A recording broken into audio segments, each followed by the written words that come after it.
ദൈവത്തിൻ്റെ അതിപരിശുദ്ധമായ നാമം വാഴ്ത്തപ്പെടട്ടെ. നമുക്ക് വേണ്ടി ജീവൻ ബലിയർപ്പിച്ച നമ്മുടെ പ്രിയങ്കരനായ രക്ഷകനായ യേശുക്രിസ്തുവിൻ്റെ നാമത്തിലുള്ള സ്നേഹവന്ദനം എല്ലാവരെയും അറിയിക്കുന്നു. ക്രിസ്തീയ ജീവിതം എന്ന് പറയുന്നത് ഒരു വെല്ലുവിളിയാണ്, ഒരു ചലഞ്ചാണ്. അതാണ് ഏറ്റവും വലിയ ഒരു എക്സാം ആയിട്ട് ഞാൻ കാണുന്നത്. Christian life is the most difficult exam. PhD അല്ലെങ്കിൽ MBBS, MTech, സിവിൽ സർവീസ്, അങ്ങനെ ഒത്തിരി എക്സാമിനേഷൻ നടക്കുന്ന സമയമാണ്. അതിലെല്ലാം വിജയിക്കുന്നതിലും ബുദ്ധിമുട്ടാണ് ക്രിസ്ത്യൻ ലൈഫ് എന്ന് പറയുന്നത്. പാസ്റ്റർമാരും അല്ലെങ്കിൽ യോഗികളും പലരും തട്ടി വീഴുന്നൊരു കല്ലാണ്. അതിന് കാരണം വ്യക്തിപരമായ ഒരു തീരുമാനം ഉണ്ടാകണം. എനിക്ക് വിജയിക്കണം. പൗലോസിന്റെ തീരുമാനം അതായിരുന്നു. നമ്മൾ പൗലോസിനെ കുറിച്ചാണ് കൂടുതൽ ചിന്തിച്ചത്. എനിക്ക് വിജയിക്കണം, എന്റെ മുന്നിൽ ഒത്ത് തടസ്സങ്ങൾ ഉണ്ടാകരുത്. ഇപ്പൊ വ്യക്തിപരമായ ഒരു കാഴ്ചപ്പാട് ഉണ്ടെങ്കിൽ മാത്രമേ നമുക്ക് ഈ ക്രിസ്ത്യ ജീവിതത്തിൽ വിജയിക്കാനായിട്ട് സാധിക്കും. വ്യക്തി, കുടുംബം, സഭ, അങ്ങനെ വേണമെങ്കിൽ പറയാം അല്ലേ? Individual, family and church. വ്യക്തി നന്നായുള്ള ഗുണം എന്താ? കുടുംബം നന്നാവും. വ്യക്തി നന്നാവാതെ ഒരിക്കലും കുടുംബം നന്നാവില്ല. കുടുംബങ്ങൾ നന്നായാൽ സഭ നന്നാവും. നമ്മുടെ പരമോന്നത ലക്ഷ്യം എന്താ? സഭ നന്നാവണം അല്ലേ? സഭ, ക്രിസ്തുവിന്റെ സഭ, നമ്മളെല്ലാവരും ഒരുമിച്ച് സന്തോഷമായിട്ട് പുലിയും കുഞ്ഞുങ്ങളും പാമ്പും മക്കളും എല്ലാവരും ഒരുമിച്ച് ഏതൻ തോട്ടത്തിലെ പോലെ കഴിയുന്ന ആ വെളിപ്പാടിന്റെ ഒരു കൺസെപ്റ്റ്. അത് സാധിക്കണമെങ്കിൽ വ്യക്തിപരമായിട്ട് ഞാൻ എന്താ ചെയ്യേണ്ടത്, ഞാൻ എങ്ങനെ ജീവിക്കണം, how to live in personal life, how to live in family life and how to live in spiritual life. ഇത് നമ്മൾ പഠിക്കണം. എങ്ങനെയാണ് എൻ്റെ വ്യക്തിപരമായ ജീവിതം ഞാൻ മെച്ചപ്പെടുത്തേണ്ടത്, എങ്ങനെയാണ് കുടുംബ ജീവിതത്തിൽ, എങ്ങനെയാണ് ആത്മീയ ജീവിതത്തിൽ. ഇപ്പൊ വ്യക്തിപരമായിട്ട് നമുക്ക് ഉയരണമെങ്കിൽ ഒരു വ്യക്തി എങ്ങനെ നന്നാവുക ചിന്തിച്ചിട്ടുണ്ടോ? ഒരു വ്യക്തിക്ക് എങ്ങനെ നന്നാകാൻ സാധിക്കും? അല്ലെങ്കിൽ ഏറ്റവും നല്ല വ്യക്തിയാവാൻ എങ്ങനെ സാധിക്കുക? ഒത്തിരി കാരണങ്ങൾ പറയാം. ഞാൻ മനസ്സിലാക്കിയിട്ട് എനിക്ക് കിട്ടിയത് ഭാഗ്യവാനായിട്ട് തരും. അപ്പൊ ലോട്ടറി അടിച്ചാൽ പോരെ, അല്ലെങ്കിൽ പൈലറ്റായാൽ മതി, അല്ലെങ്കിൽ ഏതെങ്കിലും നമ്മൾ സങ്കല്പിക്കാൻ പറ്റാത്ത ISRO ചെയർമാനോ ഭാഗ്യവാനെന്ന് വിളിക്കപ്പെടും അല്ലെ? അല്ലെങ്കിൽ ഒത്തിരി ഏതെങ്കിലും തരത്തിൽ. ഇപ്പൊ ഭാഗ്യവാനാകണമെങ്കിൽ എന്ത് ചെയ്യണം? ഞാൻ എന്നെ തന്നെ പരിശോധിക്കുന്ന ഒരു വ്യക്തിയായിട്ട് മാറും. എന്റെ പ്രോബ്ലം കണ്ടുപിടിക്കും, എന്നെ self inspection or self analysis. സ്വയം പരിശോധിക്കുന്നവന് മാത്രമേ അവനെ തിരുത്താനും അവരെ നന്മയിലേക്ക് കൊണ്ടുവരാനും സാധിക്കും. മറ്റുള്ളവരെ കുറ്റപ്പെടുത്തുന്നവര് ഒരിക്കലും നന്നാവില്ല. എന്തുകൊണ്ടാണ് നമ്മുടെ ഈ രാജ്യം നന്നാവാത്ത? എന്താ? എല്ലാവരും ഇങ്ങനെ മൈക്കിൽ വിടുന്ന് പ്രസംഗിക്കാനേ. അവൻ നന്നാവും ചെയ്യാത്തത്? ഓരോരുത്തരും ഇങ്ങനെ സ്വയം ചോദിക്കുകയാണ്. അപ്പൊ തിരിച്ചൊരു ചോദ്യമുണ്ട്, നമ്മളെന്താ നന്നാവാത്തത്? പിന്നെ ഇവിടെ ഇരിക്കുന്ന കുറച്ചു പേര് ചിന്തിക്കേണ്ടത്, എനിക്കെങ്ങനെ നന്നാവാം? വ്യക്തിപരമായിട്ട് എനിക്ക് ഒന്നുയരണം, എനിക്ക് യേശുവിന്റെ ശിഷ്യനായിട്ട് മാറണം, എനിക്ക് വിശുദ്ധനായിട്ട് മാറണം.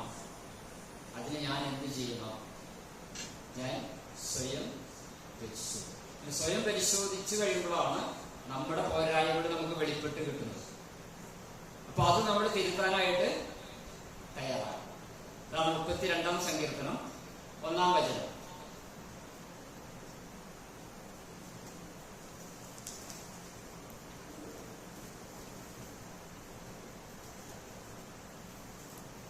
ലംഘനം ക്ഷമിച്ചും പാപം മറച്ചും കിട്ടിയവൻ ഭാഗ്യവാൻ. ലംഘനം ക്ഷമിച്ചും പാപം മറച്ചും കിട്ടിയവൻ ഭാഗ്യവാൻ. ലംഘനം ക്ഷമിച്ചു കിട്ടണം, പാപം മറച്ചും കിട്ടണം.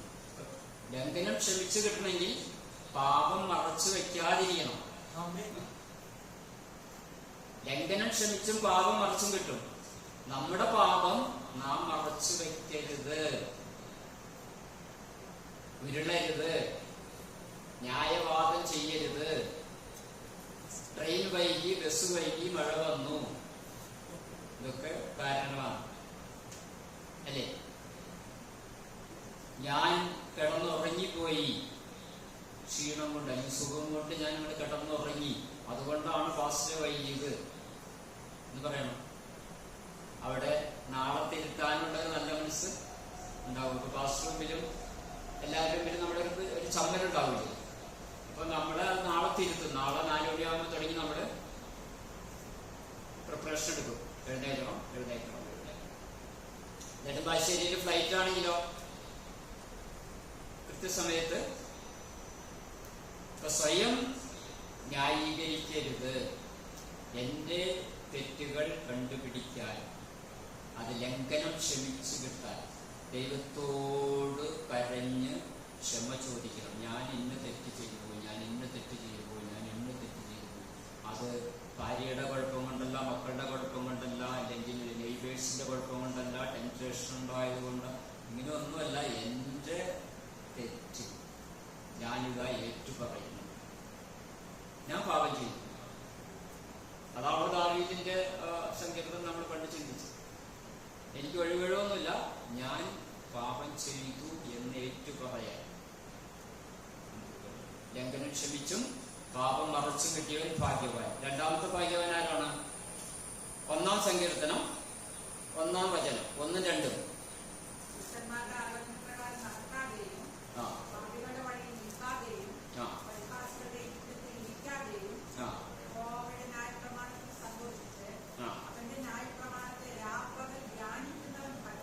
വേണ്ട,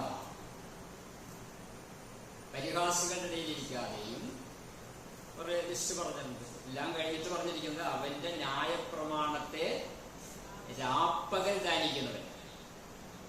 പകല് മാത്രമല്ല, രാപ്പകൽ ധ്യാനിക്കുന്നവൻ ഭാഗ്യവാൻ. നീ നടക്കുമ്പോഴും ഇരിക്കുമ്പോഴും കുടിക്കുമ്പോഴും എല്ലാം നമുക്ക് എന്ത് ചെയ്യാം?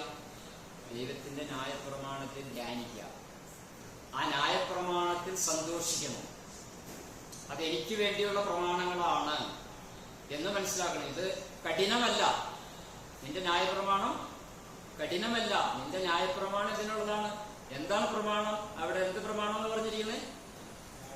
ന്യായപ്രമാണം. അന്യായപ്രമാണം അല്ല പറഞ്ഞിരിക്കുന്നത്. ന്യായപ്രമാണം എന്ന് പറഞ്ഞാൽ നിനക്ക് ന്യായമായിട്ട് മുന്നോട്ട് പോകുവാനുള്ള പ്രമാണം. അതിന്റെ ന്യായപ്രമാണം എന്ന് പറയുന്നത് നിനക്ക് രക്ഷപ്പെടാനുള്ള മരുന്ന്. ഡോക്ടർ തന്നിട്ട് ഇന്ന മരുന്ന് കാലത്ത്, ഉച്ചയ്ക്ക്, വൈകിട്ട്, അരയെണ്ണം, ഭക്ഷണത്തിന് മുമ്പ്, ഭക്ഷണത്തിന് ശേഷം എന്നൊക്കെ പറയുന്നത് പോലെ ന്യായപ്രമാണം തന്നിരിക്കുകയാണ്. ന്യായമായ പ്രമാണങ്ങൾ നിന്റെ ജീവിതത്തിൽ സന്തോഷം ഉണ്ടാകാനും സമൃദ്ധി ഉണ്ടാകാനും നിനക്ക് എല്ലാത്തരം ഭാഗ്യമായ ജീവിതവും ഉണ്ടാകാൻ വേണ്ടിയിട്ടുള്ള പ്രമാണം. അപ്പോൾ അതിലെന്ത് ചെയ്യണം? സന്തോഷിക്കണം. സന്തോഷിക്കുന്നവൻ ഭാഗ്യവാൻ. അങ്ങനെ ഒത്തിരി ഭാഗ്യവാന്മാരെ കുറിച്ച് പറയുന്നുണ്ട്. പിന്നെ ഒരു ഭാഗ്യവാൻ മത്തായി 13 അതിന്റെ 44. മത്തായി 13ന്റെ 44.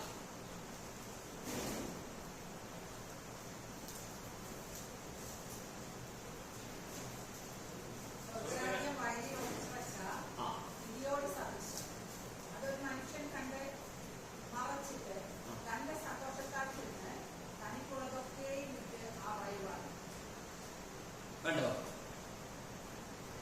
ഒരു മനുഷ്യൻ തന്റെ വയലിൽ ഒരു നിധി കണ്ടു. എന്നിട്ട് എന്താ ചെയ്ത്? തനിക്കുള്ളതൊക്കെയും വിറ്റ്, തനിക്കുള്ളതെല്ലാം വിറ്റ് അത് വാങ്ങി. ഒരു പക്ഷേ ആളുകൾ കളിയായി കാണും. ഞാൻ നടന്നു പോകുമ്പോൾ ഒരു ചതുപ്പ് നിലം കാണുകയും എൻ്റെ സ്വത്തുക്കൾ, വിലപിടിപ്പുള്ള എസ്റ്റേറ്റും ഫ്ലാറ്റും എല്ലാം വിറ്റിട്ട് ഞാൻ ഈ ചതുപ്പ് നിലം വാങ്ങിക്കുന്നു. അപ്പൊ മറ്റുള്ളവരെന്ത് ചെയ്യും? ഇത്ര പൊട്ടനാണോ നീ? ഇത്രയും വിലപിടിപ്പുള്ള ഫ്ലാറ്റും എസ്റ്റേറ്റും എല്ലാം വിറ്റിട്ട് ഈ വിലയില്ലാത്ത ചതുപ്പ് നിലം, പട്ടിക്കാട് നമ്മൾ പറയുന്ന പോലെ, ഈ പാലക്കാടും അതേപോലെ അട്ടപ്പാടിയിലൊക്കെ പോകുമ്പോൾ ഈ തരിശുഭൂമി, ഉപയോഗശൂന്യമായ അത് വാങ്ങിച്ചാൽ എന്നെ എന്ത് പറയും? മണ്ടൻ എന്ന് പറയും. പക്ഷേ അവൻ എന്തുകൊണ്ടത് വാങ്ങിച്ചത്? അതിൻ്റെ ഉള്ളിൽ ഒരു നിധി ഉണ്ട് എന്ന് അവന് മനസ്സിലായപ്പോൾ അവനത് വാങ്ങിച്ചു വളച്ചു കിട്ടി. ഇതേപോലെ എൻ്റെ ഭൗതികമായ ആ സുഖലോലുപമായ ജീവിതമെല്ലാം ദൈവത്തിന് വേണ്ടി ത്യജിക്കാൻ പറ്റുമ്പോഴാണ് ഞാൻ ഭാഗ്യവാനാണ്. മണ്ടൻ എന്ന് പറയും. തീർച്ചയായിട്ടും നിനക്ക് സുഖമായിട്ട് സിനിമ കണ്ടപ്പോൾ വീട്ടിരുന്നൂടെ, കല്യാണത്തിന് പോയിക്കൂടെ, അല്ലെങ്കിൽ ഏതെങ്കിലും എന്തെല്ലാം കാര്യങ്ങൾ ലോകത്തിൽ സന്തോഷിക്കാനുള്ളതുണ്ട്. ഇവിടെ വന്നിരിക്കേണ്ട വല്ല ആവശ്യമുണ്ടോ? അല്ലെങ്കിൽ ഇത്ര ഉപവസിക്കേണ്ട ആവശ്യമുണ്ടോ? പ്രാർത്ഥിക്കേണ്ട ആവശ്യമുണ്ടോ? പലതും ചോദിക്കാം. പലരും നമ്മൾ മണ്ടന്മാരെന്ന് വിളിക്കുന്നുണ്ട്. പക്ഷേ ദൈവസന്നിധിയിൽ ഞാൻ ഭാഗ്യവാൻ.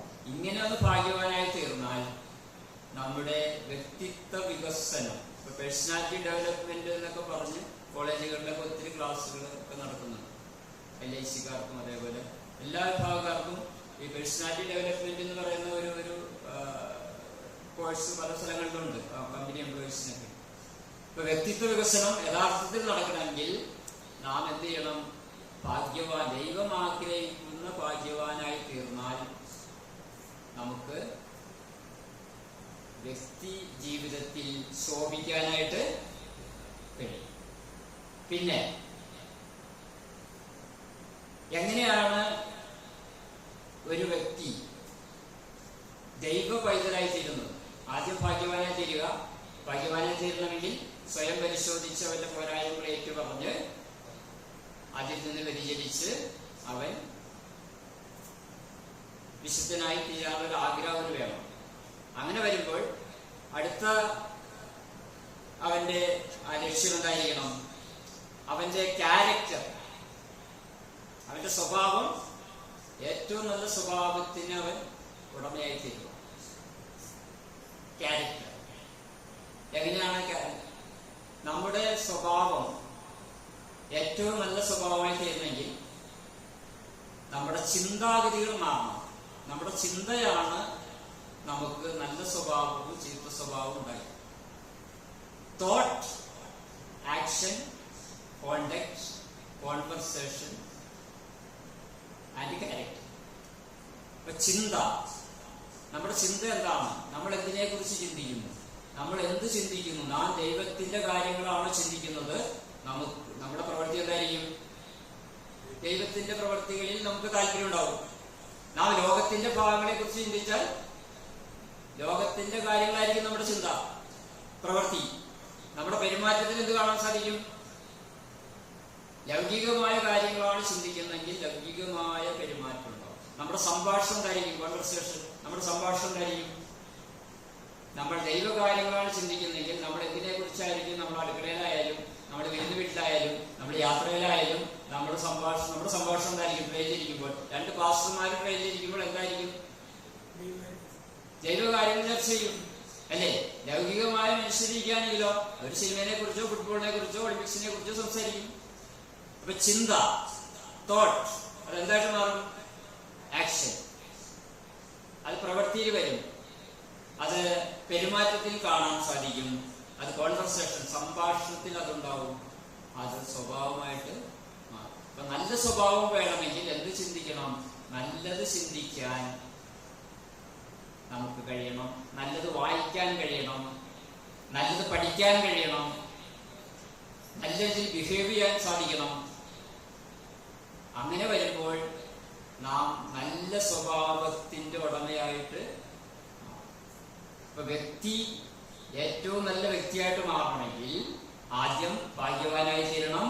ഭാഗ്യവാനാകണമെങ്കിൽ സ്വയം പരിശോധിച്ച് പോരായ്മ കണ്ടുപിടിച്ച് നുള്ളിക്കളയണം, കഴിവുകൾ കണ്ടുപിടിച്ച് വളർത്തിയെടുക്കണം, സ്വഭാവത്തിൽ അടിമുടി മാറ്റം വരുത്തണം.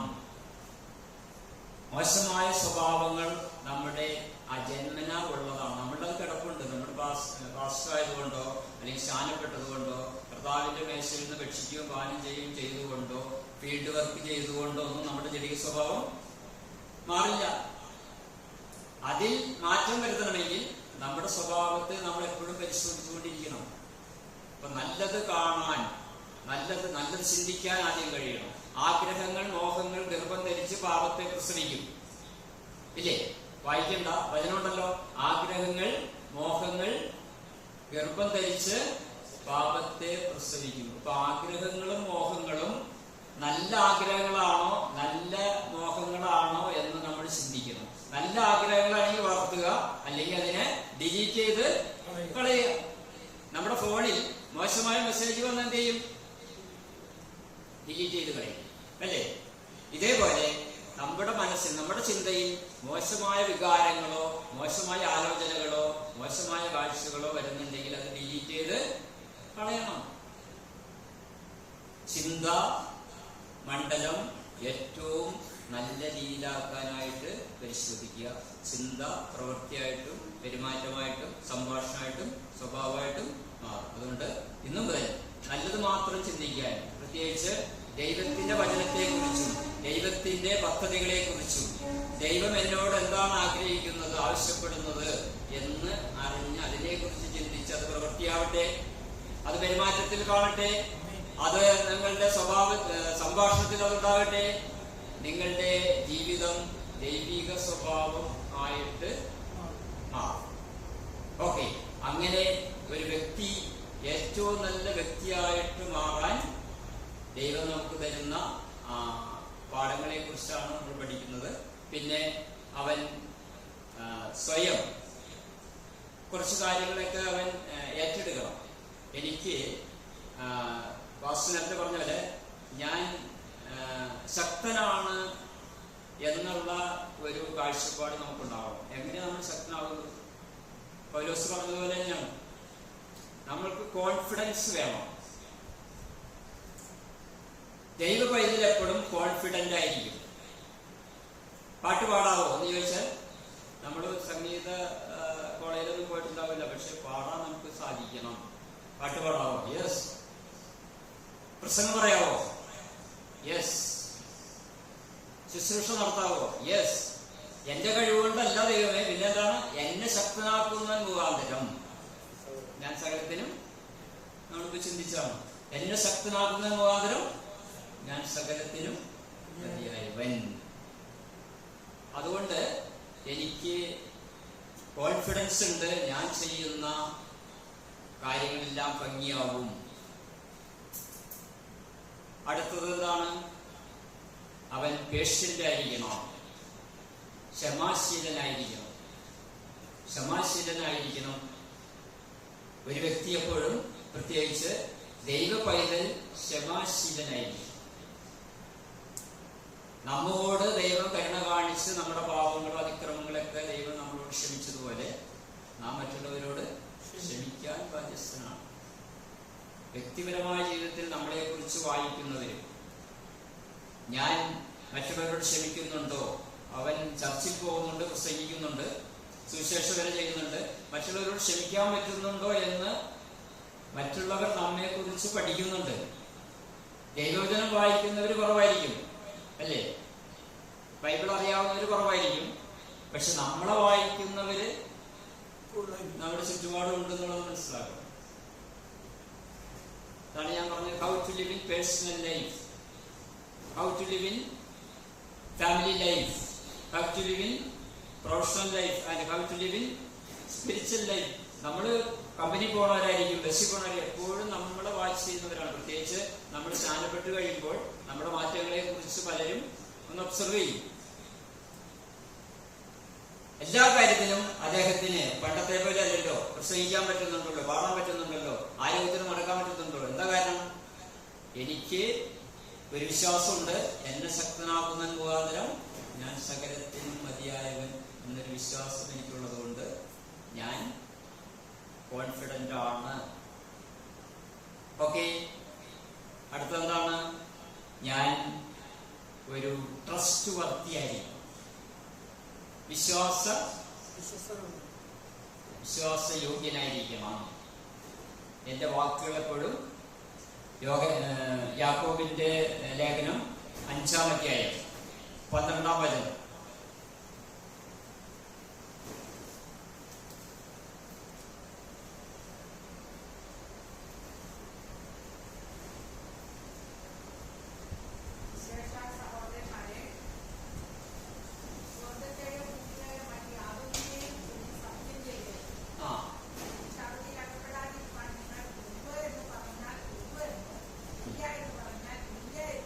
അതെ, നിങ്ങൾ ഉവ്വ് എന്ന് പറഞ്ഞാൽ ഇല്ല എന്ന് പറഞ്ഞാൽ വിശ്വാസയോഗ്യനായിരിക്കണം.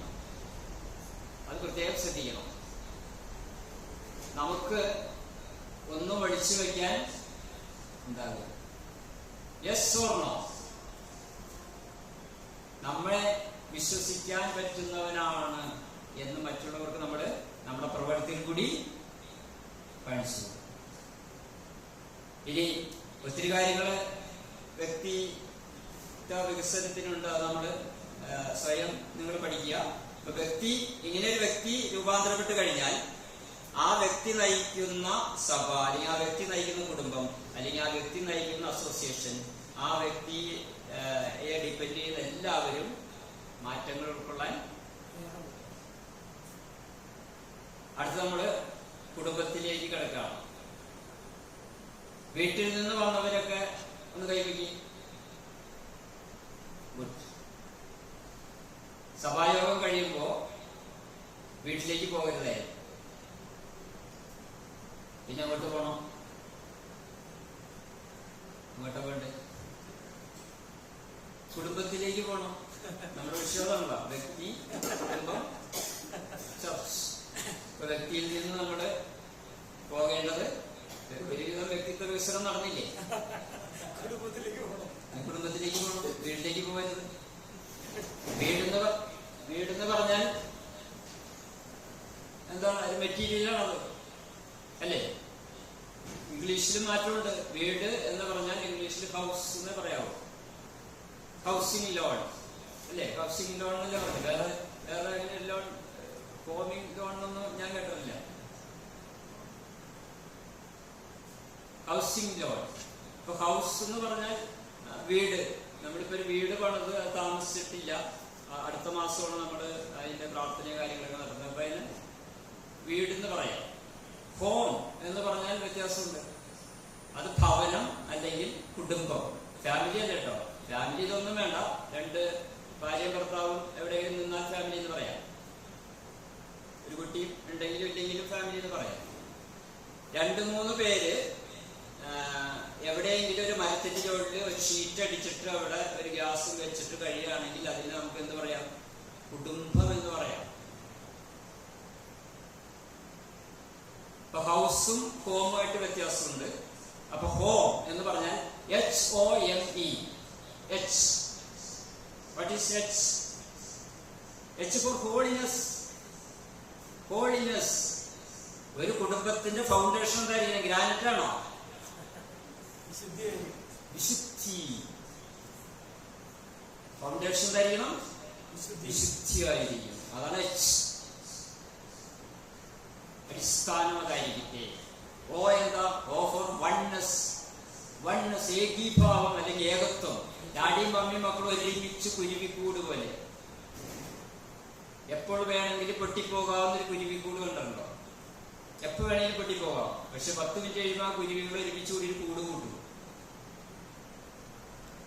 ഒരുമിച്ച് തേൻ നുകർന്ന് ഇങ്ങനെ മുട്ടി ഒരുമിച്ച് ഒരു ഇമോഷണൽ ലവർക്കുണ്ട്. ആണ് കുടുംബം. H for wholeness, O for oneness, M for maturity. പക്വതയുള്ളവരായിരിക്കണം. മാതാപിതാക്കൾ പക്വമതികളായിരിക്കണം കേട്ടോ. അതിന് MA വേണ്ട, MSc വേണ്ട കേട്ടോ. അങ്ങനെ തെറ്റിദ്ധരിക്കരുത്. ഞങ്ങൾക്ക് MA MSc ഒന്നുമില്ല. ഇപ്പൊ പക്വതയില്ല. അതിനാ MA MSc. യേശുവിന്റെ ശിഷ്യന്മാർക്ക് എന്ത് എൻഡടി ഉണ്ടായി? നത്തിങ്. പക്വതയുള്ളവരായിരിക്കണം. നമ്മൾ ആചാരാനുഷ്ഠാനങ്ങളിൽ ഒഴുകിപ്പോകരുത്.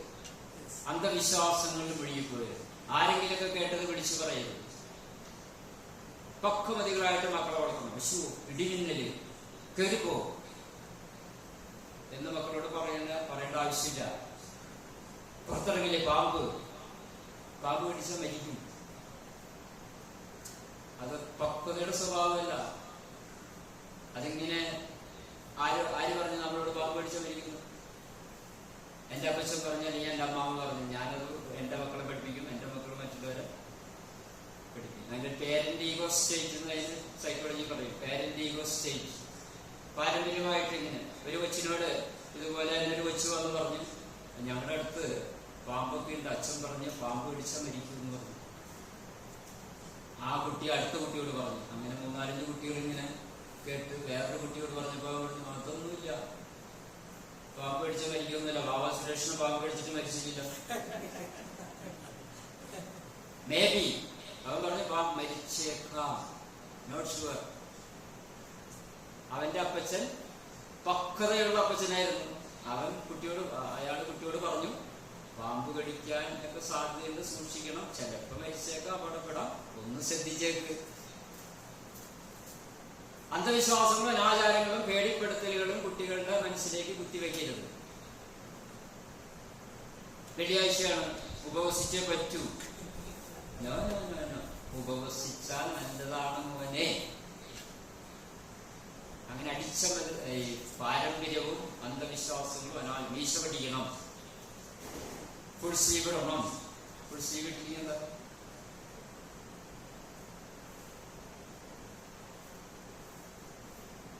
മെച്യൂരിറ്റി. നമ്മുടെ വിഷയം എം ഫോർ മെച്യൂരിറ്റി. പക്വതയുള്ളവരാകണം. ദൈവമേ, എന്നെ പക്വതയുള്ള മനുഷ്യനാക്കി മാറ്റണേ. മോശസിനോട് പറഞ്ഞില്ലേ, നിനക്ക് വിൽക്കൊന്നും പ്രശ്നമില്ല. നമ്മെ പക്വമതിയാക്കുന്ന ദൈവമാണ്. ദൈവത്തോട് പ്രാർത്ഥിക്കുക. അപ്പൊ പക്വതയുള്ളവരാകണം. എം. അടുത്തെന്താണ്? ഈ ഫോർ ഇറ്റേണിറ്റി. നിത്യത. നിത്യമായൊരു ജീവിതമുണ്ടെന്ന് ചെറുപ്പത്തിലെ പഠിപ്പിക്കുക. മുസ്ലിങ്ങൾ എപ്പോഴും പാട്ട് പാടും, തൽക്കാല ദുനിയാവ് കണ്ടു നീ മയങ്ങാതെ, എപ്പോഴും മരണം കൂടെയുണ്ട് മറക്കാതെ. എനിക്ക് വളരെ ഇഷ്ടമാണ്. തൽക്കാല ദുനിയാവ് കണ്ടു നീ മയങ്ങാതെ, എപ്പോഴും മരണം കൂടെയുണ്ട് മറക്കാതെ എന്ന് പറഞ്ഞാൽ ഇതൊക്കെ കണ്ടിങ്ങനെ മയങ്ങണ്ട. എപ്പോഴാണ് മുല്ലപ്പെരിയാറ്, എപ്പോഴാണ്? അതുകൊണ്ട് ഇറ്റേണിറ്റി എന്നുള്ളത് ഇതൊക്കെ പഠിപ്പിക്കാം. നിത്യത അത് ഭയപ്പെടുത്തലൊന്നുമല്ല, നല്ലല്ലേ നിത്യത. അങ്ങനെ അപ്പൊ അനാവശ്യം ഒരു ഫ്ലൂ വന്നാലും ഒരു പനി വന്നാലും അയ്യോ മമ്മി എന്നൊക്കെ പറഞ്ഞിങ്ങനെ നിത്യമായൊരു ജീവിതമുണ്ട്. അവരൊക്കെ സിനിമയ്ക്ക് പോകണ്ടല്ലോ, അവരൊക്കെ എക്സ്കർഷന് പോകണ്ടല്ലോ, എന്റെ മമ്മി വിടുന്നില്ലോ. അവന് ഇതിലും നല്ല നിത്യമായ ജീവിതം, കണ്ണ് കണ്ടിട്ടില്ലാത്തതും ചെവി കേട്ടിട്ടില്ലാത്തതും ഒരു മനുഷ്യന്റെ മനസ്സിൽ തോന്നിയിട്ടില്ലാത്തതുമായ നിത്യ സൗഭാഗ്യം ഉണ്ട് എന്ന് മക്കളെ പഠിക്കും. ഓക്കെ. H for holiness. വിശുദ്ധി. O four oneness. ഏകീഭാവം, ഏകത്വം. ഡാഡി മമ്മി മക്കളും ഒരുമിച്ച് ഒരേ ആശയത്തിലായിരിക്കണം കേട്ടോ. ഡാഡി പറയാണ്, ടെൻസിൽ പഠിക്കുന്ന കുട്ടി ഡാഡിയോട് പറഞ്ഞു, ഡാഡി എനിക്ക് എക്സ്കർഷന് പോകണം. ഡാഡി പറഞ്ഞു, കഴിഞ്ഞോണ്ട് പോയതല്ലേ, ഇപ്പം തന്നെ പോകണ്ട. ഡാഡി സ്കൂട്ടർ ഓടിച്ചുകൊണ്ട് പോയി. കുട്ടി ഇരുന്ന് ഇങ്ങനെ പഠിക്കുന്നതിന് വരെ ചുരുങ്ങിക്കൊണ്ടിരിക്കുകയാണ്. അപ്പൊ മമ്മി വന്നു, ഇത് പറ്റി? ഡാഡി പറഞ്ഞു എക്സ്കർഷന് പോകണ്ടെന്ന് പറഞ്ഞു. മമ്മി മമ്മി എന്ന് പറഞ്ഞു. മമ്മി എന്നുണ്ട്. അപ്പൊ അതൊക്കെ അങ്ങനെ പറയുന്നേ, നീ പേര് കൊടുത്തോ, ഞാൻ പൈസ തന്നേക്കാം. അപ്പൊ അവിടെ ഏകീഭാവം ഉണ്ടോ? ഇല്ല. ഏകീഭാവമുള്ള മമ്മിയാണെങ്കിൽ എന്ത് പറയും? ഡാഡി എന്താ പറഞ്ഞ മോളെ? പോകണ്ട. മമ്മിയുടെ അഭിപ്രായം എന്താ? പോകണ്ട മോളെ, നിന്റെ ഗുണത്തിന് വേണ്ടി ഡാഡിയും മമ്മിയും പറയുന്നു പോകണ്ട. ഞങ്ങൾ പറയുന്നു നിന്റെ ഗുണത്തിന് വേണ്ടിയാണ്. ആ കാര്യത്തിൽ നിങ്ങളുടെ നന്മയ്ക്ക് വേണ്ടി ഞങ്ങൾ ഒറ്റ മനസ്സാണ്. ഏകീഭാവം. M for maturity and E for eternity. ഈ ഭവനത്തിലേക്കാണ് നിങ്ങൾ ഇന്ന് പോകേണ്ടത്. അവിടെ കൂടുമ്പോൾ ഇമ്പമുള്ള കുടുംബമായിരിക്കണം. കൂടുമ്പോൾ ഭൂകമ്പം ഉണ്ടാവരുത്. കൂടുമ്പോൾ ഭൂകമ്പം.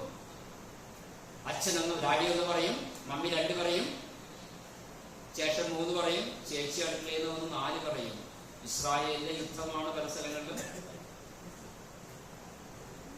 അങ്ങനെയുള്ള കുടുംബത്തിൽ പോകരുത്. കൂടുമ്പോൾ ഇമ്പം ഇമ്പം ഇമ്പം ഇമ്പം.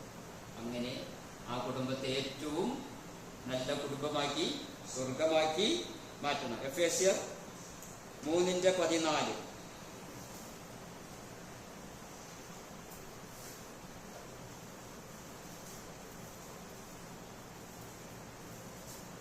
മാത്രം. എഫേസ്യർ 3:14. ഞാൻ സ്വർഗത്തിലും ഭൂമിയിലുമുള്ള സകല കുടുംബത്തിനും പേര് വരുവാൻ കാരണമായ പിതാവിന്റെ സന്നിധിയിൽ മുട്ടിയിരിക്കുന്നു. സ്വർഗത്തിലും ഭൂമിയിലും നല്ല പേർ വരുവാനുള്ള പിതാവിന്റെ മുമ്പിൽ മുട്ടുകുത്തണം. ആര്? കുടുംബനാഥൻ. ഒരു കുടുംബത്തെ വാർത്തെടുക്കാൻ ഉത്തരവാദിത്വം വാങ്ങിച്ചത്. ഈ കുടുംബം ദൈവത്തിന്റെ കുടുംബമായിരിക്കണം. യേശുവിന്റെ ഭവനം എന്ന് അല്ലെങ്കിൽ ബഥേൽ എന്നോ എഴുതി വെച്ചതുകൊണ്ട് അത് മുട്ടുകുത്തി പ്രാർത്ഥിക്കണം. ദൈവമേ, ഈ കുടുംബം അങ്ങേക്ക് സമർപ്പിക്കുന്നു. ഈ കുടുംബത്തിൽ അങ്ങ് വാഴണം. ഈ കുടുംബത്തിൽ അങ്ങ് ഭരിക്കണം. ഞങ്ങൾക്ക് നല്ല സമാധാനത്തോടെ, സന്തോഷത്തോടെ, ഐക്യതയോടെ മുന്നോട്ട് പോകാനുള്ള വരം നൽകണമേ എന്ന് പ്രാർത്ഥിക്കണം. എഫേസ്യർ 4:26-27.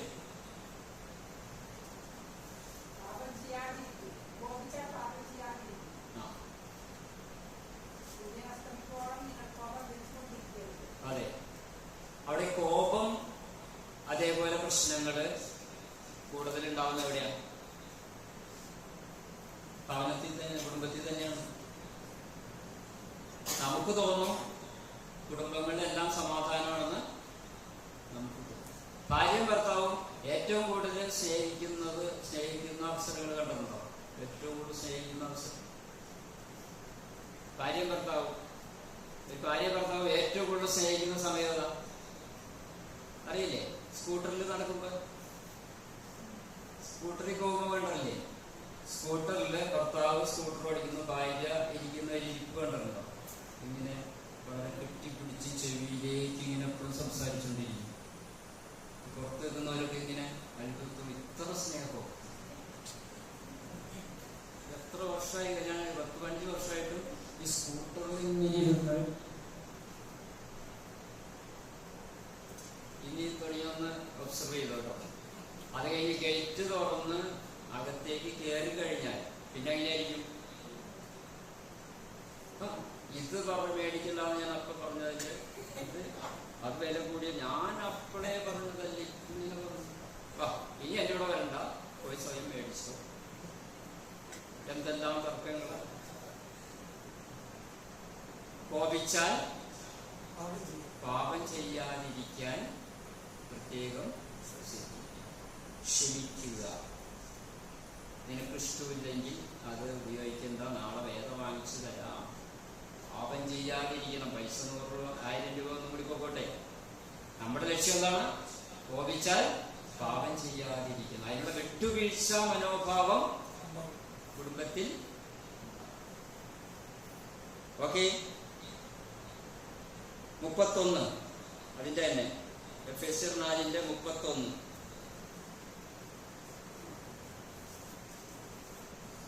വായിച്ചതിന്റെ ആ ആ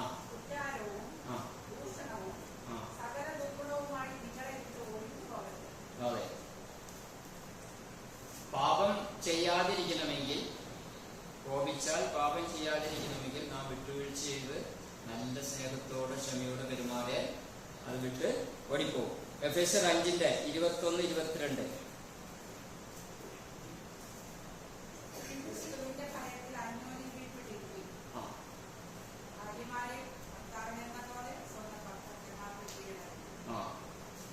ഭാര്യമാരെ കർത്താവിനെന്ന പോലെ സ്വന്തം ഭർത്താക്കന്മാർക്ക് കീഴടങ്ങുവിൻ എന്ന് പറഞ്ഞാൽ ആ കീഴടങ്ങുവിൻ എന്നുള്ള വാക്ക് എന്താണ്?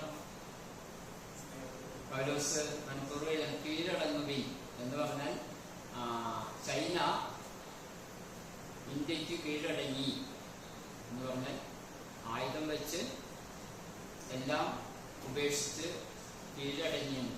ഇപ്പൊ ഭാര്യ ഭർത്താവിന് എന്ത് ചെയ്യണം?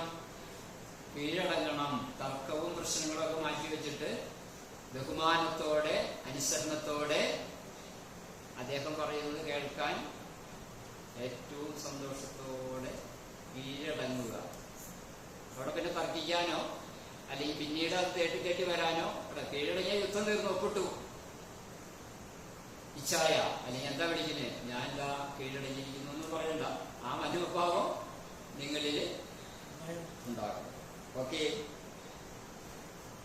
27 എഫെസ്യർ 5:27.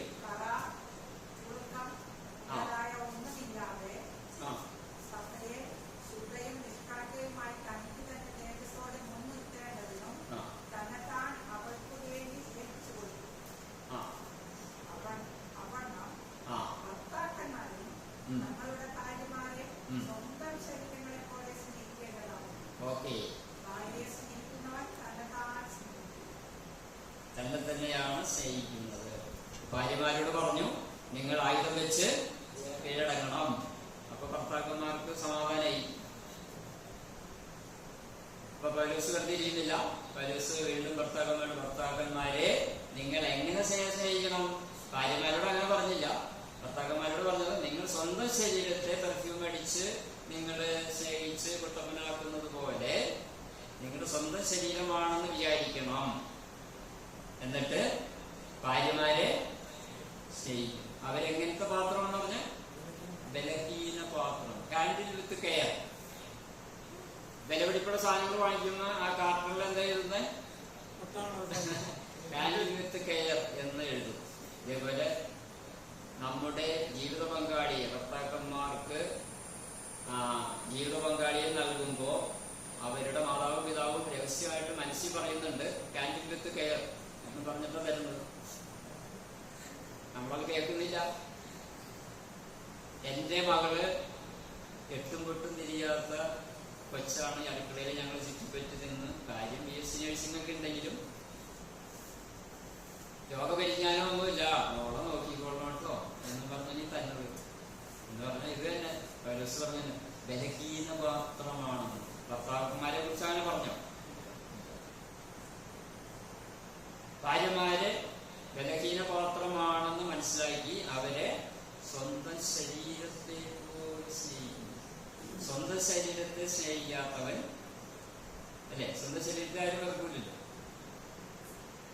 സ്വന്തം ശരീരം എന്നെ സ്നേഹിക്കുന്നത് പോലെ, എന്നെ ഒരുക്കുന്നത് പോലെ, ഞാൻ ഭക്ഷണം കഴിക്കാൻ ആഗ്രഹിക്കുന്നത് പോലെ, ഞാൻ വിശ്രമിക്കണമെന്ന് ആഗ്രഹിക്കുന്നത് പോലെ അല്ലെ, എല്ലാം എനിക്ക് എങ്ങനെയാണെന്ന് ആഗ്രഹിക്കുന്നത് പോലെ ജീവിത പങ്കാളി ഒരു ബലഹീന പാത്രമാണെന്ന് വിചാരിച്ച് അവരെ തുടക്കത്തില് നമ്മള് ഇവിടെ കയറുന്നതിന് ഒരു കാര്യം പറഞ്ഞു, തെറ്റുകളെ കുറിച്ച് പറഞ്ഞപ്പോഴേ എല്ലാവരും നല്ലവരാണ്. പക്ഷെ സാഹചര്യങ്ങളാണ് മനുഷ്യനെ. എല്ലാവരും നല്ലവരല്ലേ? എല്ലാവരും ബാല്യകാലം ഹിറ്റ്ലറിന്റെ ജീവിതം എങ്ങനെയായിരുന്നു? 60 ലക്ഷം. ഞാൻ വീണ്ടും വായിച്ചു. 60,000 60,000 എനിക്ക് കൺഫ്യൂഷൻ വന്നിട്ട് വീണ്ടും വീണ്ടും വായിച്ചപ്പോ 60 ലക്ഷം എന്റെ ക്ലാസ് 60 ലക്ഷം യഹൂദന്മാരെ യാസ്യവൃത്തിട്ട് കൊന്നു. 60 ലക്ഷം യഹൂദന്മാരെ. എന്നിട്ട് കരയാലേത്, എന്നിട്ട് സന്തോഷിച്ചല്ലേ ഈ വടി. ആ ക്രൂരമായ മനസ്സ് എവിടെ നിന്ന് വന്നു? ഈ ഹിറ്റ്ലർ 1 വയസ്സുള്ളപ്പോൾ എങ്ങനെയിരുന്നു? 1 വയസ്സുള്ളപ്പോ ഒന്ന് ആലോചിച്ച് നോക്കിയേ.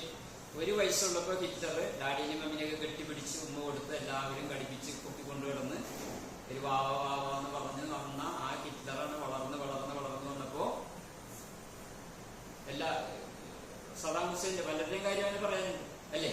സാഹചര്യങ്ങളാണ് മനുഷ്യനെ ജീവിത പങ്കാളിക്ക് മോശമായ ഒരു ജീവിത രീതി ഉണ്ടാക്കാനുള്ള സാഹചര്യങ്ങൾ നമ്മൾ ഉണ്ടാക്കി കൊടുക്കരുത്. ഭർത്താക്കന്മാരോട് മാത്രമല്ല ഭാര്യമാരോടും കേട്ടോ. ഭർത്താക്കന്മാർക്ക് തെറ്റ് ചെയ്യാനുള്ള അവസരം ഉണ്ടാക്കി കൊടുക്കരുത്, മദ്യപിക്കാനുള്ള അവസരം ഉണ്ടാക്കി കൊടുക്കരുത്, മനപ്രയാസം ഉണ്ടാക്കരുത്, കുറ്റപ്പെടുത്തരുത്, ഹരാസ് ചെയ്യരുത്. ഞാനൊരു കൗൺസിലറാണെന്ന് പറഞ്ഞല്ലോ.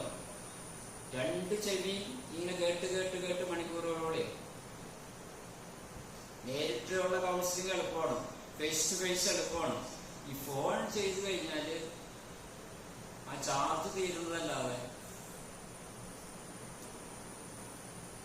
ഇപ്പൊ പലരും പറയുന്നത് എന്ത് ചെയ്യും, മക്കള് 2 പേരും അടുത്തില്ല, ഭാര്യ ഇങ്ങനെ തുടങ്ങി കഴിഞ്ഞു, ഒരു ഹോം നേഴ്സ് നിർത്തി,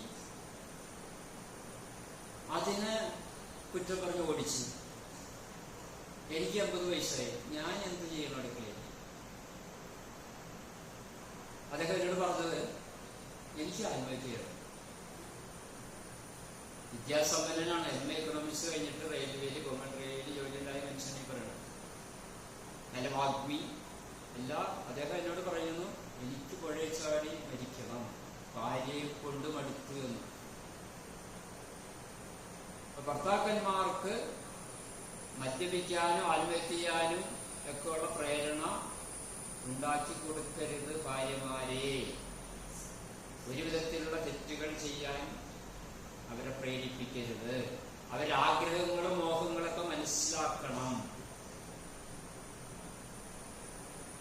അവരുടെ എല്ലാ ആഗ്രഹങ്ങളും കേട്ടോ. പൊതുസംസ്ഥാനോട് അങ്ങനെ പറയുന്നത് എല്ലാ ആഗ്രഹങ്ങളും മനസ്സിലാക്കി. അവരും ഒരു ബലഹീനപാത്രമാണെന്ന് പൗലോസ് പറഞ്ഞില്ലെങ്കിലും ചില കാര്യങ്ങളിലൊക്കെ ഒരു ബലഹീനത ഉണ്ടാവില്ലേ കുടുംബജീവിതത്തിൽ, ദാമ്പത്യ ജീവിതത്തിൽ. അതൊക്കെ ഒന്ന് കണക്കിലെടുത്തിട്ട് അല്ലേലും പ്രാർത്ഥന ഉപവാസവും ഒക്കെ വേണമെങ്കിൽ വേണം. അതോടൊപ്പം നമ്മൾ സമൂഹ ജീവിയാണ്, മനുഷ്യനാണ്, അതിൻ്റെതായ ഉത്തരവാദിത്വങ്ങൾ കൂടി നിറവേറ്റാൻ 2 പേരും ബാധ്യസ്ഥരാണ് കേട്ടോ, ഭർത്താക്കന്മാരും ഭാര്യമാരും. ഓക്കെ, അങ്ങനെ കുടുംബജീവിതത്തെ ഏറ്റവും മനോഹരമാക്കി മാറ്റാനായിട്ട് നിങ്ങൾക്ക് കഴിയണം. ഏറ്റവും നല്ല ഒരു ദൈവത്തിന്റെ പദ്ധതിയാണ് കുടുംബജീവിതം. അവിടെ ഒരു ലിറ്ററൽ ലവ് പോരാ, ഇമോഷണൽ ലവ്, കുരുവിക്കൂട് പോലെ ഒരു വൈകാരിക സ്നേഹം ഉണ്ടാകും. കുട്ടികൾ പറയുന്നത് പലപ്പോഴും ഞങ്ങൾക്ക് സ്നേഹം ലഭിക്കുന്നില്ല എന്ന് പറയുന്നു. മാതാപിതാക്കളെ വിളിച്ച് ചോദിക്കുമ്പോൾ അവർ പറയും ഇഷ്ടംപോലെ ഡ്രസ്സ് കൊടുക്കുന്നു, ഇഷ്ടമുള്ള കോഴ്സ് തിരഞ്ഞെടുക്കാൻ അനുവാദം കൊടുത്തു, ഹോസ്റ്റൽ കൊടുത്തു, നല്ല ഫുഡ് കൊടുക്കുന്നു, എല്ലാം ചെയ്യുന്നു. ഇനി കൂടുതൽ എന്താ ചെയ്യണ്ടേ? അപ്പൊ അവരത് കുട്ടികൾ സമ്മതിക്കുന്നുണ്ട്. പക്ഷെ അവര് പറയുന്നത് ഞങ്ങൾക്ക് ഇത്തരമുള്ള സൗകര്യങ്ങളല്ല ഞങ്ങൾ ആഗ്രഹിക്കുന്നത്. ഞങ്ങൾ ആഗ്രഹിക്കുന്നത് എന്താണ്? ഒരു ഇമോഷണൽ ലവ്, വൈകാരിക ബന്ധം. സ്നേഹം ഡാഡിയുടെ മനസ്സിലുണ്ട്, സ്നേഹം മമ്മിയുടെ മനസ്സിലുണ്ട്. അത് കുട്ടികൾക്ക് കൺവിൻസ് ചെയ്ത് കൊടുക്കണം, അവരെ ബോധ്യപ്പെടുത്തണം. നിങ്ങൾ സ്നേഹിക്കുന്നത് മക്കൾ അറിയണം. ഭാര്യ ഭർത്താവിനെ സ്നേഹിക്കുന്നത് ഭർത്താവ് അത് ഉൾക്കൊള്ളണം, അത് മനസ്സിലാക്കണം, ബോധ്യപ്പെടുത്തണം. ഭർത്താവ് ഭാര്യനെ സ്നേഹിക്കുന്നത് ആ ഭാര്യയ്ക്ക് അത് ബോധ്യപ്പെടണം, അത് മനസ്സിലാക്കുന്ന രീതിയിലുള്ള പ്രകടനങ്ങള്. ഓക്കെ, എഫെസ്യർ 6:1-2 എഫെസ്യർ 6:1-2. മക്കളെ നിങ്ങളുടെ അമ്മയപ്പന്മാരെ കർത്താവ് അനുസരിപ്പിൻ. അത് ന്യായമല്ലോ. നിനക്കും നന്മ ഉണ്ടാകുവാനും നീ ഭൂമിയിൽ ദീർഘായുസ്സോടെ ഇരിക്കാനും നിന്റെ അപ്പനെയും അമ്മയെയും ബഹുമാനിക്കുക. ഓക്കെ, നമ്മളിപ്പോ ചിന്തിക്കുന്നത് എന്താണ്? കുടുംബം. കുടുംബത്തിൽ ആദ്യം ആരെ പറ്റി ചിന്തിച്ചു? മാതാവിനെയും പിതാവിനെയും, അപ്പനെയും അമ്മയെയും, അല്ലെങ്കിൽ കർത്താവിനെയും ഭാര്യയും. ഇനി പൗലോസ് പറയുന്നതാണ്, കുട്ടികളെ നിങ്ങൾ അമ്മയപ്പന്മാരെ കർത്താവിനെന്ന് അനുസരിക്കും. 10 പ്രമാണങ്ങളുണ്ട്. കണ്ടീഷണൽ ലോ വന്നോളൂ. ഏതാണത്? വാഗ്ദത്തോടുകൂടി കൽപ്പന ഏതാ? നിനക്ക് ദീർഘായുസ്സുണ്ടാകുവാൻ ബഹുമാനിക്കുക. വേറെ കൊല ചെയ്യുന്നതിലോ അല്ലെങ്കിൽ വ്യഭിചാരം ചെയ്യുന്നതിലോ ഒന്നും അങ്ങനെ ക്ലോസ് വെച്ചിട്ടില്ല. നിനക്ക് ദീർഘായുസ്സുണ്ടാകുവാൻ നീ അമ്മയും അപ്പനെയും ബഹുമാനിക്കുക.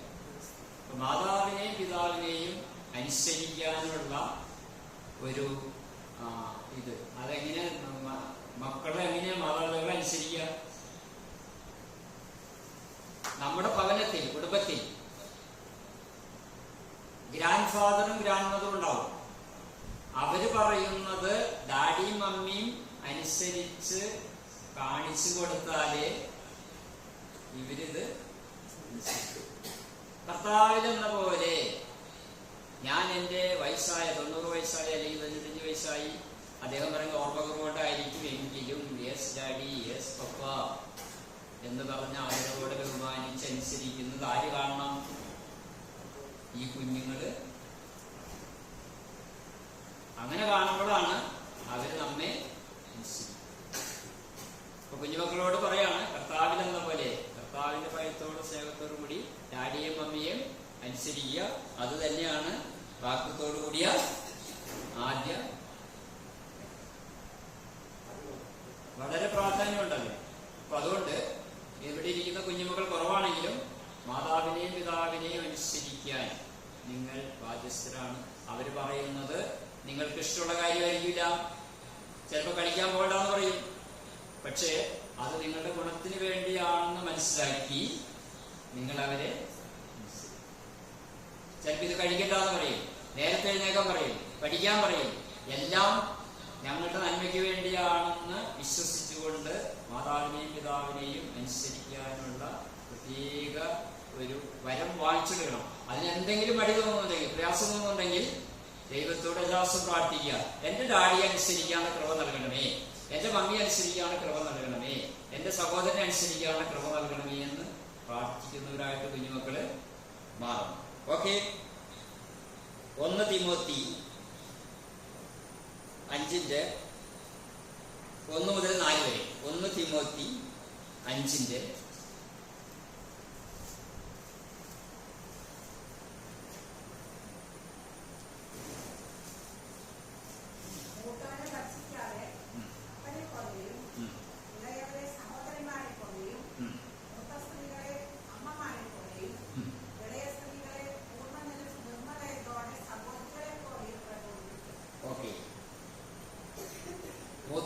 മൂത്ത സഹോദരനെ, മൂത്തവരെ ആരെ പോലെ കരുതണം?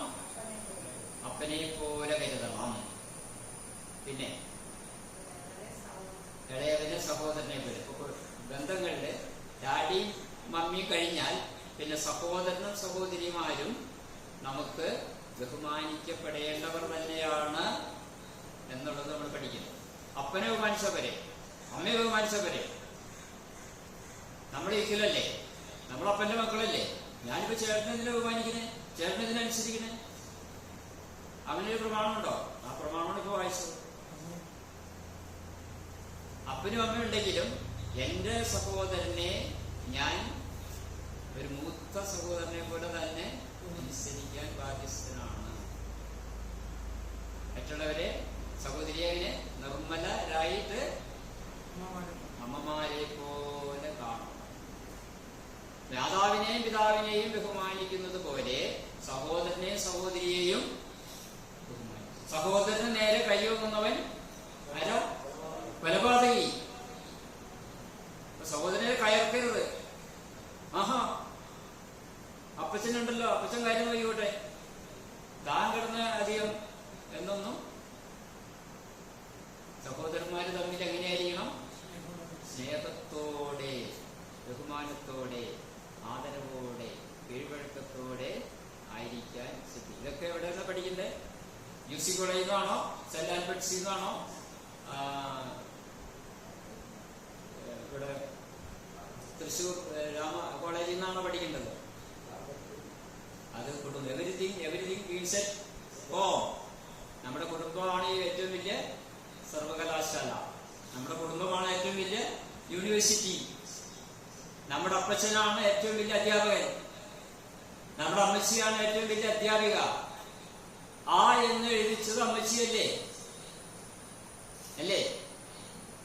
എ എന്ന് എഴുതിച്ചത് അപ്പച്ചനല്ലേ? ഈ സർവകലാശാലയിൽ നല്ല അധ്യാപകരായിട്ട് മാതാപിതാക്കൾ മാറണം. അവിടുത്തെ നല്ല വിദ്യാർത്ഥികളായിട്ട് കുഞ്ഞുമക്കളും മാറും. ആ കുടുംബമാണ് ദൈവം ആഗ്രഹിക്കുന്ന കുടുംബം. ഇനി അപ്പച്ചന്മാരോട് പ്രത്യേകമായിട്ട് 2-3 കാര്യങ്ങൾ പറഞ്ഞിട്ട് നമുക്ക് സഭയിലേക്ക് പോകാം. സോറി, സമയം പോയി. നമുക്ക് സഭ അടുത്ത ഇതില് പറയാം. കുടുംബം അങ്ങോട്ട് കൺക്ലൂഡ് ചെയ്യാം. സഭയിൽ എപ്പോഴെങ്കിലും വരുമ്പോൾ ഏതെങ്കിലും കൂടെ ആഡ് ചെയ്യാം. ഒരു പിതാവ് നേരത്തെ പറഞ്ഞതുപോലെ ക്ഷമാശീലനായിരിക്കണം.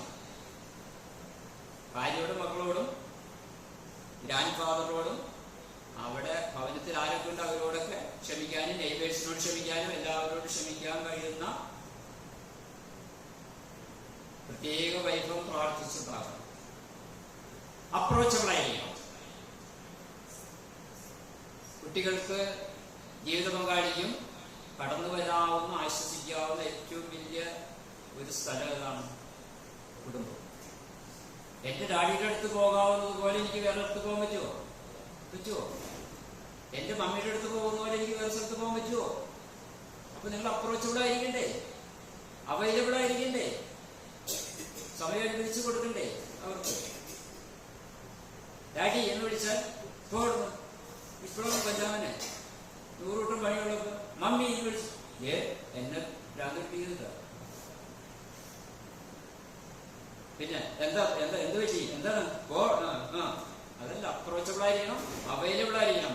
10 മിനിറ്റ് സ്കൂട്ടർ ഓഫ് ചെയ്ത് കുട്ടിയുടെ കൂടെ ഇരിക്കാൻ അടി കഴിയണം. 10 മിനിറ്റ് ഗ്യാസ് സ്റ്റവ് ഓഫ് ചെയ്തിട്ട് കുട്ടിയുടെ കൂടെ ഇരിക്കണം. അപ്രോച്ചബിൾ ആയിരിക്കണം, അവൈലബിൾ ആയിരിക്കണം. അതോടൊപ്പം അലേർട്ടായിരിക്കണം. കുട്ടികൾക്ക് വരാവുന്ന ഭവിഷ്യത്തുകളെ കുറിച്ചും പീഡനങ്ങളെ കുറിച്ചും ചതിക്കുഴികളെ കുറിച്ചും നിങ്ങൾ അലേർട്ടായിരിക്കണം. റെസ്പോൺസീവ് ആയിരിക്കണം. പെട്ടെന്ന് പ്രതികരിക്കാനും ഉത്തരം കൊടുക്കാനും അവർ അംഗീകരിക്കാനും നിങ്ങൾക്ക് കഴിയും. എമ്പതറ്റിക് ആയിരിക്കണം. എമ്പതി അവരുടെ വയസ്സ്, പ്രായം, വിചാരം, ആഗ്രഹങ്ങൾ, മോഹങ്ങളൊക്കെ പെട്ടെന്ന് ഒപ്പിയെടുക്കാൻ പറ്റുന്ന. ഞാൻ 8ാം ക്ലാസ്സിലായിരുന്നൊക്കെ എങ്ങനെയായിരുന്നു ഡാഡി ചിന്തിക്കുക. ഞാൻ 10ാം ക്ലാസ്സിൽ അല്ലെങ്കിൽ പ്രീഡിയിരിക്കായിരുന്നപ്പോ ഞാൻ എങ്ങനെയായിരുന്നു മമ്മി ചിന്തിക്കുക. ആ പ്രായത്തിൽ ഇപ്പൊ എന്റെ മകൾ പറയുന്നതിന്റെ അവസ്ഥ ഒപ്പിയെടുക്കാൻ, ആ മനസ്സ് വായിച്ചെടുക്കാൻ എമ്പതി. നോബിളായിരിക്കണം, മഹത്വമുള്ളവരായിരിക്കണം. എന്റെ ഡാഡി മഹാനാണെന്ന് കുട്ടിക്ക് തോന്നണം. മഹാൻ എന്ന് പറഞ്ഞാൽ വീരചക്രമൊന്നും പ്രാപിക്കണ്ട. നോട്ടത്തിൽ മഹാനാണ് എന്റെ ഡാഡി, ചിന്തയിൽ മഹാനാണ് എന്റെ ഡാഡി, സംസാരത്തിൽ മഹാനാണ് എന്റെ ഡാഡി, ടച്ചിങ്ങിൽ മഹാനാണ് എന്റെ ഡാഡി. അതേപോലെ മമ്മി നോബിൾ, മഹത്വമുള്ള മമ്മി, മഹത്വമുള്ള ഡാഡി. വിദ്യാഭ്യാസം എത്രയാണ്? 0. പക്ഷെ അവര് മഹാന്മാരും മഹതികളുമാണെന്ന്. ട്രൂത്ത്ഫുൾ ആയിരിക്കണം, സത്യത്തിന്റെ നിറവിലായിരിക്കണം. 10 പൈസയ്ക്ക് ബാധിക്കുകയോ കണക്ക് പറയുന്ന അച്ഛനാവരുത്. ഇൻസ്റ്റാൾമെന്റുകാർ വരുമ്പോൾ ഈ 10 രൂപ കുറയ്ക്ക്, 20 രൂപ കുറയ്ക്ക്, 2 രൂപ കുറയ്ക്ക് എന്നൊക്കെ പറഞ്ഞ് പിശുക്കുന്ന അപ്പനെ മക്കൾ കാണരുത്. ആരെങ്കിലും ഡൊണേഷനൊക്കെ വരുമ്പോൾ ഇതായിരിക്കും പറയുന്ന മമ്മീനെ മക്കള്. അതുപോലെ ബസ്സിൽ ടിക്കറ്റ് എടുക്കാത്ത മമ്മീനെ മക്കള് കാണരുത്. ടാക്സ് കൃത്യമായിട്ട് അടയ്ക്കാത്ത ഡാഡീനെ മക്കൾ കാണരുത്. ട്രൂത്ത്ഫുൾ ആയിരിക്കണം. ഓക്കെ. അപ്പൊ കുടുംബത്തിൽ ഇങ്ങനെയൊക്കെയുള്ള ചില എന്താ പറയാ സമ്പത്തുകൾ, ഇതൊക്കെയാണ് FD എന്ന് പറയുന്നത്, ഫിക്സഡ് ഡെപ്പോസിറ്റ്. അതുണ്ടാക്കി മക്കൾക്ക് കൊടുത്താൽ അതെന്നൊന്നും അവർക്ക് അത് അനുഭവിക്കാനായിട്ട് അസറ്റായിട്ട് 10 ലക്ഷം രൂപയോ എസ്റ്റേറ്റോ ഒന്നും നിങ്ങൾ ഉണ്ടാക്കി വെക്കണ്ട. അവർക്ക് കൊടുക്കാവുന്ന അസറ്റാണ് ഈ പറഞ്ഞ കാര്യങ്ങൾ. അതവർക്ക് എന്നൊന്നും അനുഭവിക്കാനായിട്ട് സാധിക്കും. അവസാനമായിട്ട് കുടുംബത്തിൽ ചെയ്യേണ്ടത് പ്രാർത്ഥിക്കുക. ഒരുമിച്ച് പ്രാർത്ഥിക്കുക, ഒരുമിച്ച് പ്രാർത്ഥിക്കുക, ഒരുമിച്ച് പ്രാർത്ഥിക്കുക. രാവിലെ ഒരുമിച്ച് കൈകോർത്ത് പിടിച്ച് പ്രാർത്ഥിക്കുക. ഉച്ചയ്ക്ക് എല്ലാവരും ഉണ്ടെങ്കിൽ അല്ലെങ്കിൽ ഉള്ളവർ തമ്മിൽ കൈകോർത്ത് പിടിക്കുക. രാവിലെ ബ്രേക്ക്ഫാസ്റ്റ് കഴിക്കൂലേ, അതിനു മുമ്പൊന്ന് കൈകോർത്ത് പിടിച്ച് പ്രാർത്ഥിച്ച്. ഉച്ചയ്ക്ക് ലഞ്ച് കഴിക്കൂലേ, അതിനു മുമ്പ് 1 മിനിറ്റ് മഴ, 1 മിനിറ്റ് മനെ ഒന്ന് കൈകോർത്ത് പിടിച്ച് പ്രാർത്ഥിച്ച്. വൈകിട്ട് ഒന്ന് കൈകോർത്ത് പിടിച്ച് പ്രാർത്ഥിച്ച്. രാത്രി ഒന്ന് കൈകോർത്ത് പിടിച്ച് പ്രാർത്ഥിച്ച്.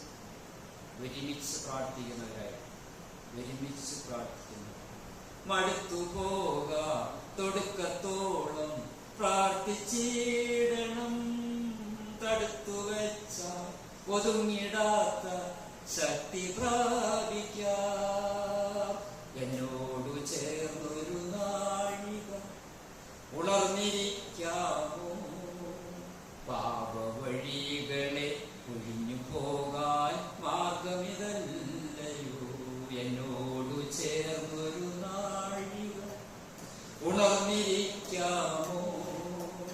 പാപവഴികളെ ഒഴിഞ്ഞു പോകാൻ മാർഗമിതല്ലയോ? എങ്ങനെ പ്രാർത്ഥിക്കുന്നത്? വിശ്വാസത്തോടെ പ്രാർത്ഥിക്കണം. ഞാൻ ചോദിക്കുന്നതിന് മുമ്പ് അത് അവിടെ നിന്ന് പാസ്സാക്കി കഴിഞ്ഞു, എനിക്കത് ലഭിച്ചു കഴിഞ്ഞു എന്ന വിശ്വാസത്തോടെ. യാചിക്കുന്നതെന്തും നിങ്ങൾ പ്രാപിച്ചുവെന്ന് വിശ്വാസത്തോടെ പ്രാർത്ഥിക്കുവിൽ നിശ്ചയം ഫലം. യാചിക്കുന്നതെന്തും നിങ്ങൾ പ്രാപിച്ചുവെന്ന് വിശ്വാസത്തോടെ പ്രാർത്ഥിക്കുവിൽ നിശ്ചയം ഫലം. പ്രാർത്ഥനയാൽ സാധിക്കാത്ത കാര്യമില്ലൊന്നും, പ്രാർത്ഥിക്കാത്ത കാരണത്താൽ ലഭിക്കുന്നില്ലൊന്നും. പ്രാർത്ഥനയാൽ സാധിക്കാത്ത കാര്യമില്ലൊന്നും, പ്രാർത്ഥിക്കാത്ത കാരണത്താൽ ലഭിക്കുന്നില്ലൊന്നും. യാചിക്കുന്നതെല്ലാം നിങ്ങൾ പ്രാപിച്ചുവെന്ന് വിശ്വാസത്തോടെ പ്രാർത്ഥിക്കുവിൽ നിശ്ചയം ഫലം. മടുത്തുപോക തൊടുക്കത്തോളം പ്രാർത്ഥിച്ചിടണം. കടുത്തു വെച്ചാൽ ഒതുങ്ങിടാത്ത ശക്തി പ്രാപിക്കാം. എന്നോട് ചേർന്നൊരു നാഴിക ഉണർന്നിരിക്കാമോ? പാപവഴികളെ ഒഴിഞ്ഞു പോകാൻ മാർഗമില്ലയോ? എന്നോട് ചേർന്നൊരു നാഴിക ഉണർന്നിരിക്കാമോ? പാപവഴികളെ ഒഴിഞ്ഞു പോകാൻ മാർഗമില്ലയോ? പ്രാർത്ഥനയാൽ സാധിക്കാത്ത കാര്യമില്ലല്ലോ, പ്രാർത്ഥിക്കാത്ത കാരണം ലഭിക്കുന്നില്ലല്ലോ. പ്രാർത്ഥനയാൽ സാധിക്കാത്ത കാര്യമില്ലല്ലോ, പ്രാർത്ഥിക്കാത്ത കാരണം ലഭിക്കുന്നില്ലല്ലോ. ഇത്ര നേരം ശ്രദ്ധിച്ചതിനും ബഹുമാനിച്ചതിനും ഞാൻ നിങ്ങളോട് നന്ദി പറയുന്നു. എനിക്ക് അവസരം തന്ന പാസ്റ്ററോട് പ്രത്യേകം നന്ദി പറയുന്നു. ദൈവം അനുവദിച്ചാൽ ആഗസ്റ്റ്